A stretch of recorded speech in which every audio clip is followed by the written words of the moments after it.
Olá, queridos, que a graça e a paz seja abundante mais uma vez em nossa vida. Hoje vamos falar sobre a carta aos Filipenses. Essa carta é considerada como uma carta de amigo para amigo. Ela provavelmente tenha sido escrita do ano 60 a 62. Paulo estava em Roma, prisioneiro, como mencionamos em outros estudos, em outras cartas. Foi uma das cartas também que ele escreveu estando em prisão. E interessante que Filipos foi o primeiro campo missionário do apóstolo na Europa. Falamos também de um estudo anteriormente falando passa a Macedônia, onde Paulo tem uma visão de um homem que diz a ele, olha, passa a Macedônia e ajuda-nos. Paulo foi impedido a princípio de pregar em determinado local, pelo menos em dois momentos distintos, e há então essa visão, esse chamado para ele, para ingressar em outro campo missionário, eles entendendo, o narrador, o escritor, no caso Lucas, eles entendendo que era um chamado do Senhor, prontamente eles atenderam e estava agora diante deles todo um continente, o continente europeu.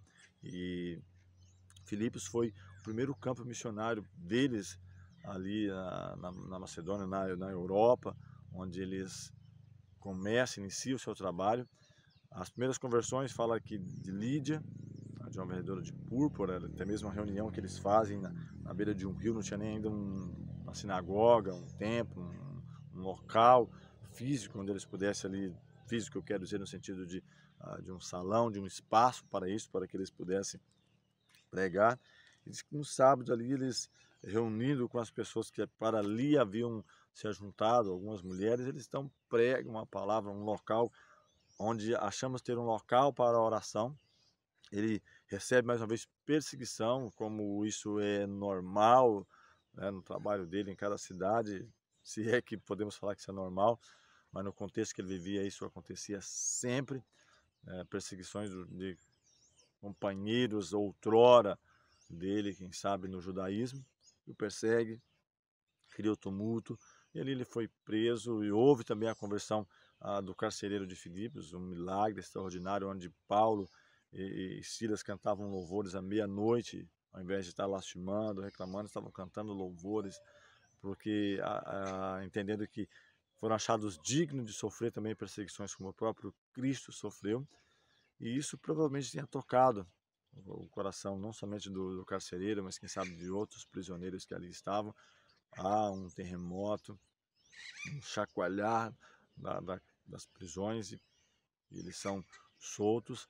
A conversão naquela mesma noite diz que o carcereiro foi batizado e ali inicia um trabalho interessante, onde vai crescendo, crescendo e ele se sente em liberdade, né, de escrever como de amigos para amigos. E como sempre, queremos mencionar aqui o versículo 2 do capítulo 1, onde ele diz: graça e paz a vós outros, da parte de Deus, nosso Pai, e do Senhor Jesus Cristo. Então, sempre ele inicia as suas cartas tributando honra, graça e glória ao nome de Deus e de Cristo.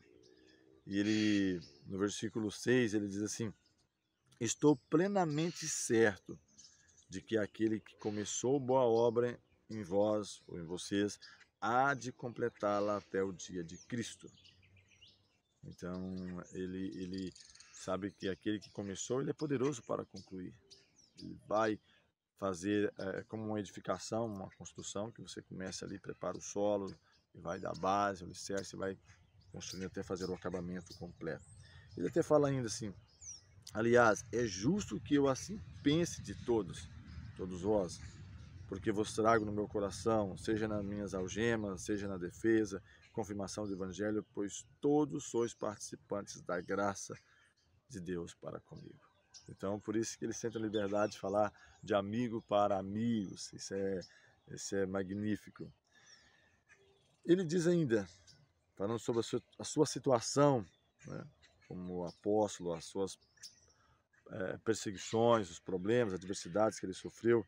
No versículo 12 ele diz assim, ó, quero ainda, irmãos, cientificar-vos ou certificar-vos de que as coisas que me aconteceram têm antes contribuído para o progresso do Evangelho, ou seja, as prisões, do qual essa carta ele escreve estando em prisão.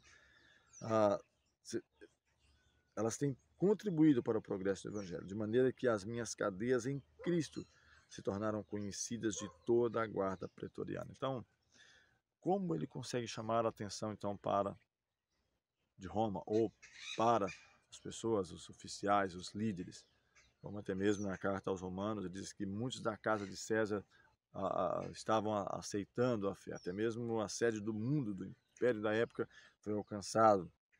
Claro, não em toda a sua totalidade, mas havia frutos também, uma igreja estabelecida ali. Ele fala, isso foi manifesto, chama a atenção. Então, a sua prisão, ele é preso em Jerusalém, depois ele é enviado, fica 2 anos inicialmente em Roma, no ano 60, 62 provavelmente. Depois, então, ele tem a liberdade e termina o seu ministério ali em Roma. Então, ele diz, é manifesto a todos eles, a toda a guarda pretoriana. E ele diz que a maioria dos irmãos, estimulados pelas suas dificuldades, as suas cadeias, por causa das minhas algemas, ele diz, ousam falar com mais desassombro, com mais confiança a palavra de Deus. E ele até diz assim, alguns efetivamente faz de coração, outros nem tanto, mas diz o que me importa, ou o que importa, contanto que Cristo seja anunciado, seja pregado, e isso então eu me alegro. No capítulo 2, ele traz uma exortação à igreja, da qual ele menciona exortação ao amor fraternal e à humildade. Ele diz, se há, pois, alguma exortação em Cristo, alguma consolação de amor, alguma comunhão do Espírito, se há entranhados afetos e misericórdia, completai a minha alegria, de modo que penseis a mesma coisa, tenhais o mesmo amor, sejais unidos de alma, tendo o mesmo sentimento. Nada façais por partidarismo, vanglória, mas por humildade, considerando cada um os outros superiores a si mesmo. Não tenha cada um em vista o que é propriamente seu, senão também o que é dos outros. Então, imagine se esse princípio fosse aplicado nos nossos dias, e deve, né? Se há alguma consolação, se há alguma mensagem de esperança em Cristo, completai a minha alegria. Sintais o mesmo, tenham o mesmo ânimo, sem partidarismo. E ele usa um exemplo principal. Ele fala que é Cristo. Tende em vós, tende em vocês o mesmo sentimento que houve também em Cristo. Qual foi o sentimento que houve em Cristo? Ele diz, pois ele, subsistindo em forma de Deus, não julgou como usurpação o ser igual a Deus.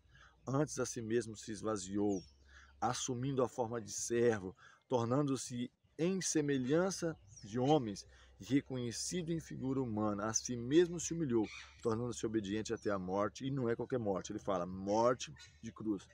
Pelo que também Deus o exaltou sobremaneira, ele deu o nome que está acima de todo nome, para que ao nome de Jesus se dobre todo o joelho nos céus, na terra e debaixo da terra, e toda língua confesse que Jesus Cristo é Senhor, para a glória de Deus Pai. Então, Cristo é tido, é colocado como exemplo, não simplesmente como exemplo, mas também como o meu e o teu Salvador. Mas Cristo, ele nos ensinou, ele fala, sendo em forma de Deus, pode ser adorado como o eterno, porque diz a palavra que assim como o Pai tem vida em si mesmo, deu a Cristo ter vida em si mesmo. Ele é o nosso Salvador. O próprio Cristo diz em João 17,3, a vida eterna é esta. Se você quer ter vida eterna, então ouça, diz, a vida eterna é essa, que te conheça a ti só como o único Deus verdadeiro e a Jesus a quem enviaste. Então esse é o meio, a maneira de alcançarmos a salvação. Que diferença entre Cristo e o adversário de nossas almas? Cristo, sendo como Deus, ele não teve usurpação, o ser igual a Deus, esvazia-se a si mesmo.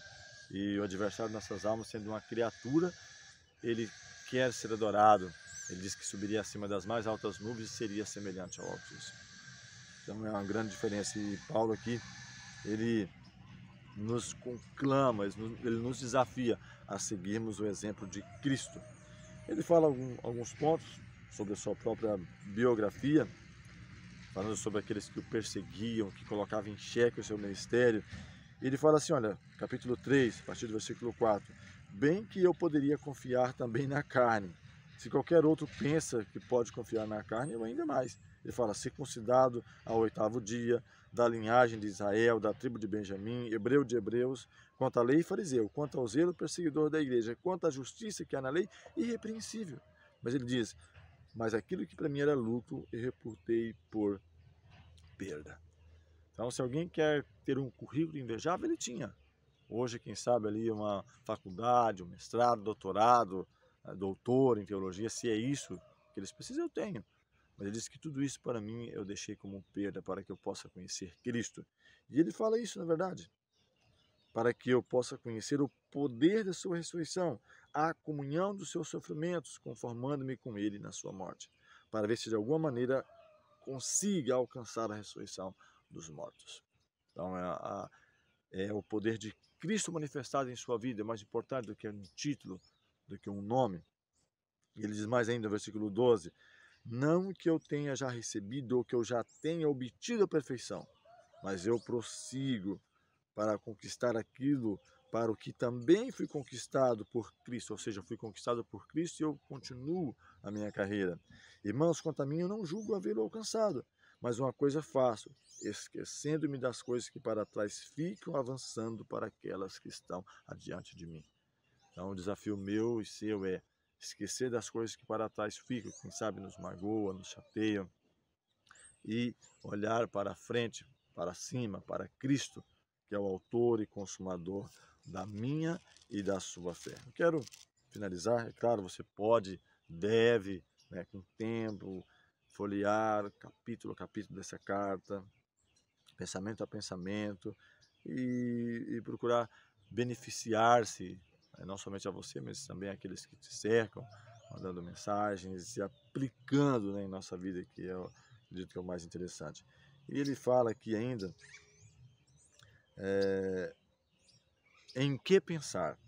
Diz assim, finalmente, irmãos, está no capítulo 4, a partir do versículo 8. Finalmente, irmãos, tudo que é verdadeiro, tudo que é respeitável, tudo que é justo, tudo que é puro, tudo que é amável, tudo que é de boa fama.